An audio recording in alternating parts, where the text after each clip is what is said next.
ये इंकिशाफ तमाम मुसलमानों के लिए हैरत का बाइस बनता है कि इस दुनियाए फ़ानी में भी ऐसी चीज़ें मौजूद हैं जिनका असल ताल्लुक जन्नत से है। इनमें सबसे पहले हिजर अस्वद आता है और बताया गया है कि हिजर अस्वद का ताल्लुक जन्नत से है और ये जन्नत से नाजिल हुआ है। दूसरे नंबर पर आता है मकाम इब्राहिम।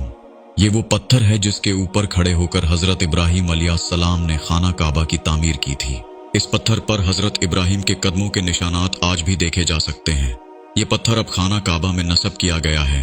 हदीस में मुकाम इब्राहिम और हिजर अस्वद दोनों के बारे में ये जिक्र आया है कि ये दोनों जन्नत से नाजिल हुए हैं, जन्नत के याकूत हैं। अगर अल्लाह इनके नूर को ना बुझाता तो मशरिक और मगरिब इनसे रोशन हो जाते। तीसरे नंबर पर ताबूत सकीना आता है। अल्लाह ताला ने बनी इसराइल के मतालिबे पर उनके लिए बादशाह का तकर्रर फरमाया और उसकी दलील के तौर पर बरसों पहले उनके हाथ से खो जाने वाले ताबूती सकीना के दोबारा इस अंदाज में आने का जिक्र फरमाया कि उसे अल्लाह के फरिश्तों ने उठा रखा होगा। इस ताबूत में हजरत मूसा और हजरत हारून के ज़ेरे इस्तेमाल अशिया के अलावा नुस्खा तौरात और वो तख्तियां भी मौजूद हैं जो हजरत मूसा को कोह तूर पर अल्लाह की तरफ से दी गई थीं। इसके अलावा संदूक में हजरत मूसा का वो करिश्माती असा भी था जिसका बनी इसराइल की जिंदगी पर गहरा असर था। इस संदूक के शाह व खास का ताल्लुक समावी और मलकूती जन्नतों से है। चौथे नंबर पर दरियाए नील, फुरात, सहून और जेहून आते हैं। इन चारों दरियाओं के बारे में अहादीस में बताया गया है कि इनका ताल्लुक जन्नत से है। नबी करीम सल्लल्लाहु अलैहि वसल्लम ने शब मिराज के मौका पर जन्नत में दरियाए नील और दरियाए फुरात को देखा था।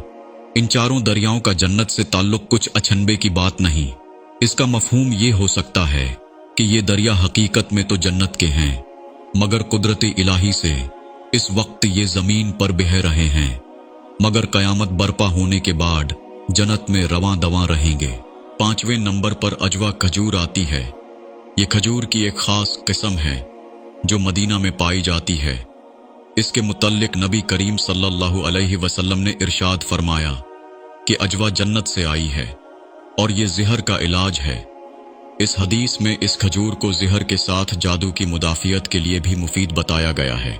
छठे नंबर पर रियाजुल जन्ना आती है। ये मुबारक जगह मस्जिद नबवी में मिंबर रसूल के बाएं जानिब और आपके घर के दाएं जानिब वाक़िया है। हदीस में इस टुकड़े के मुतालिक आपने फरमाया कि मेरे घर और मिंबर के दरमियान जन्नत के बागीचों में से एक बागीचा है, यहां तक कि मिंबर रसूल भी जन्नती चीज है। आप सल्लल्लाहु अलैहि वसल्लम ने अपने मिंबर के बारे में बताया कि मेरा मिंबर मेरे हौज़े कौसर पर नस्ब होगा